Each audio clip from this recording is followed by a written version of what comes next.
حضرت ابراہیم کی قربانی بھی قرآن نے بیان کی۔ بات کہاں سے شروع ہوئی؟ جناب ابراہیم نے دعا مانگی، ربی حب لی من الصالحین، اے اللہ مجھے صالح بیٹا عطا فرما۔ اولاد کی طلب صرف ماں کو نہیں ہوتی، باپ کو بھی بڑی ہوتی ہے۔ یہ الگ بات ہے، بچے سپورٹر ماں کے ہوتے ہیں، باپ کو بھی بڑی طلب ہوتی ہے۔ ربی حب لی من الصالحین، اللہ مجھے صالح اولاد عطا فرما۔ پہلے دعا مانگی، رب فرماتا فبشرناہ بغلام حلیم، ہم نے انہیں عقل مند بیٹے کی خوشخبری عطا فرمائی۔ انہوں نے صالح بیٹا مانگا، اللہ نے حلم والا بیٹا عطا کیا۔ بیٹا مل گیا۔ فلما بلغ معہ السعی، پھر جب بیٹا ان کے ساتھ کام کرنے کے قابل ہو گیا، بندہ رات کو تھکا ماندہ گھر آئے نا تو بیٹا تھوڑا سا بڑا ہو جائے تو اس کو چارپائی پہ لیٹا دیکھ کے ابا بڑا راضی ہوتا ہے۔ چلے زیادہ شاعروں نے شان اماں کی لکھی ہیں، اس میں شک کوئی نہیں، انہوں نے نہیں ابا کی طرف توجہ دی، ان کی مرضی ہے، تو زیادہ باتیں اماں کے حق میں ہوئیں، پر باپ اور بیٹے کا پیار، بیٹے اور باپ کا پیار، اگر یہ آیتیں قرآن پاک کی کبھی سمجھ میں آ جائیں تو شاید عشق کی ساری داستانیں ختم ہو جائیں۔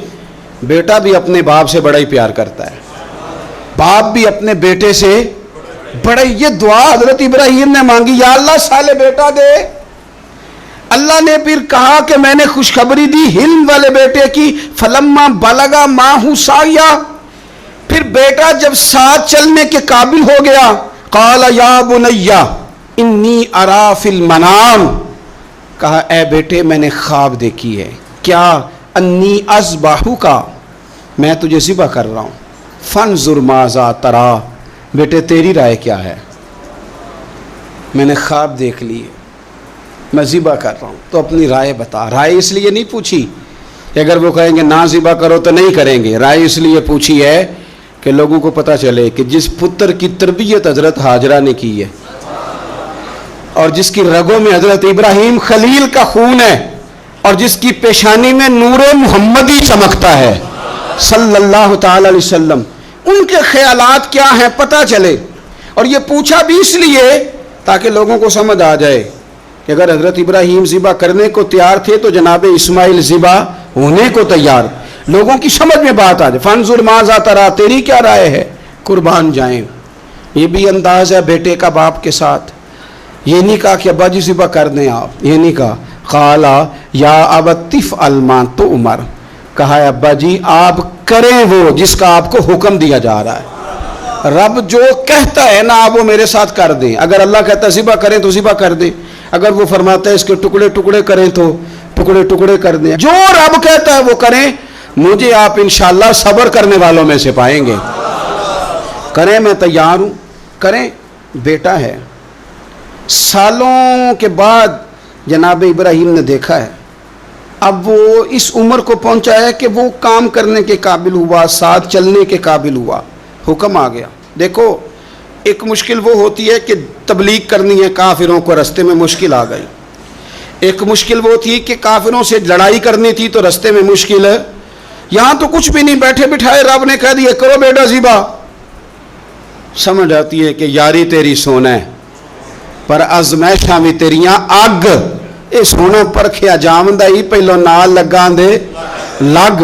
وہ اپنے پیاروں کو نہ بیٹھے بٹھائے بھی امتحان لے لیتا ہے۔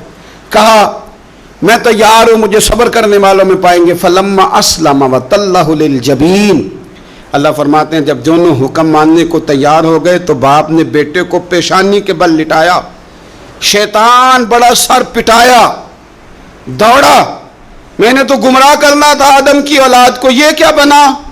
اللہ کی رضا کے لیے بیٹا تک قربان کرنے کو تیار ہو گئے، دوڑ کے جناب ہاجرہ کے پاس گیا۔ پتہ ہے آج کیا ہونے لگا ہے؟ پتہ ہے جناب خلیل کہاں لے گئے ہیں جناب اسماعیل کو؟ کہنے لگی سیر و تفریح کے لیے گئے ہیں، یہی ہیں؟ کہنے لگی نہیں، وہ تو ذبح کر دیں گے۔ جناب ہاجرہ کہنے لگی کبھی باپ نے بھی بیٹے ذبح کیے؟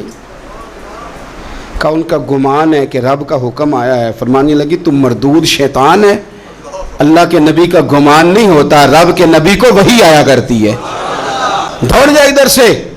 اگر میرے مالک نے میری گود کا پالا مانگا ہے تو ایک اسماعیل ہے، کاش میری گود میں ہزاروں ہوتے، میں ایک ایک کر کے سارے اپنے رب کے نام پہ قربان کر دے۔ دوڑ کے آیا جناب اسماعیل علیہ السلام، پتہ ہے آپ کے والد کہاں لے جا رہے ہیں؟ فرمایا یہیں سیر کے لیے۔ کہنے لگے نہیں، ان کو تو خواب آئی ہے، رب کا حکم آیا ہے، وہ تو ذبح کر دیں گے۔ تو فرمایا ٹھیک ہے، میرے والد ذبح کریں گے تو میں ذبح ہو جاؤں گا، آپ نے میری بات کو سمجھنا ہے۔ پھر حضرت ابراہیم کے رستے میں آیا، کہنے لگا اے ابراہیم، حضرت جبریل تو آئے ہی نہیں، آپ کو تو حکم حضرت جبریل کے ذریعے آتا ہے، آپ خواب دیکھ کے بیٹا ذبح کریں گے؟ روڑے اٹھائے، کنکر اٹھائے، زور سے مارے، وہ دوسری جگہ آ گیا، پھر کنکر مارے، پھر تیسری جگہ آ گیا، پھر کنکر مارے۔ کیا دنیا میں یہ بھی انداز بھی ہے کہ روڑے مارے تو عبادت کا ثواب ملے؟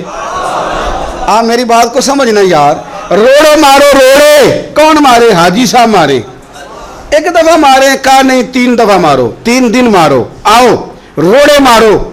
یا اللہ، روڑے مارنا بھی عبادت ہے؟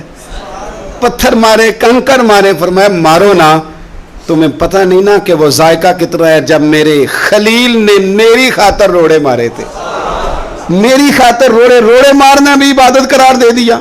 صحابہ نے پوچھا یا رسول اللہ، یہ جو ہم کنکر مارتے ہیں جمرات کو، اس کا بھی ثواب ہے؟ فرمایا یہ تو تمہیں میزان عمل میں قیامت کے دن پتہ چلے گا نا اجر کتنا ہے، یہ تمہیں تب پتہ چلے گا۔ روڑے مارے حضرت ابراہیم خلیل نے، فلما اسلم وتلہ للجبین، دونوں تیار ہو گئے، باپ نے بیٹے کو پیشانی کے بل لٹایا۔ مفسرین کہتے ہیں خود کہا تھا جناب اسماعیل نے، ابا جی سیدھا لٹا کے ذبح نہ کرنا، ہو سکتا ہے چہرہ دیکھیں تو آپ سے چھری نہ چلائی جا سکے، آنکھوں پہ پٹی باندھ لو، مجھے الٹا کر کے لٹا لو اور میرے ہاتھ پیر باندھ لو۔ بیٹے وہ کیوں؟ کہا آپ والد ہی نہیں، پیغمبر بھی ہے، پیغمبر بھی جد الانبیاء، ابو الانبیاء ابراہیم خلیل، ایسا نہ ہو کہ میں موت آتے وقت تڑپوں تو کچھ خون اڑے، تو میں اللہ کے نبی کی بے ادبی نہیں کرنا چاہتا، مجھے ذرا باندھ لے۔ باپ نے بیٹے کو باندھا، چھری پکڑ لی اور گردن پہ چلائی، فلما اسلم وتلہ للجبین۔ آپ کبھی مزہ تو لے ان آیتوں کا، دونوں تیار ہو گئے، باپ نے بیٹے کو گردن کے بل لٹا لیا، وَنَادَيْنَاهُ أَن يَا إِبْرَاهِيمُ، رب فرماتے ہیں ہم نے آواز دی اے ابراہیم۔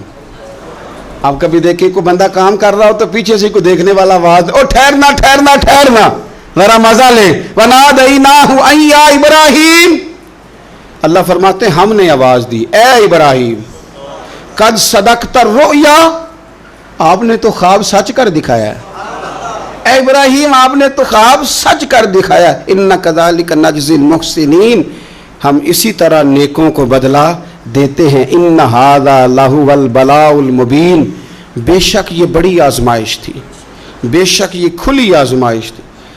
میں نے کہا تھا قرآن کی آیتوں کا بھی مزہ لیا کریں، یہ کھلی آزمائش تھی، جب آزمائش لینے والا کہتا ہے آزمائش کھلی تھی اور دینے والے نے سچ کر دکھائی، تو پھر حضرت ابراہیم کی شان دیکھی نا کتنی بلند ہے، لینے والا کہتا ہے آزمائش کھلی تھی، وَفَدَيْنَاهُ بِذِبْحٍ عَظِيمٍ، اور ہم نے انہیں بچا لیا فدیے میں عظیم ذبیحہ دے کر۔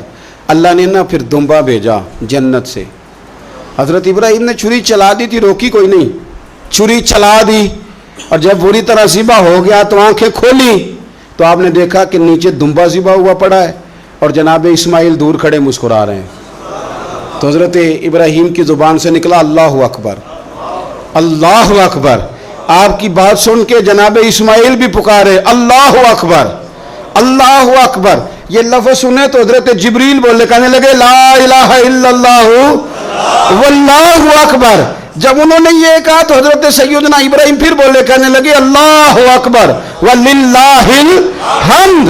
اللہ کو یہ لفظ بھی بڑے پیارے آئے، فرمایا پڑھو نا 9 ذی الحج کی فجر سے لے کر 13 تک پڑھو نا ذرا سارے، اللہ اکبر اللہ اکبر، لا الہ الا اللہ واللہ اکبر، اللہ اکبر وللہ الحمد۔ فرمایا یہ پڑھتے رہو، انہوں نے پڑھے تھے مل کے تو مجھے بڑے پیارے لگے۔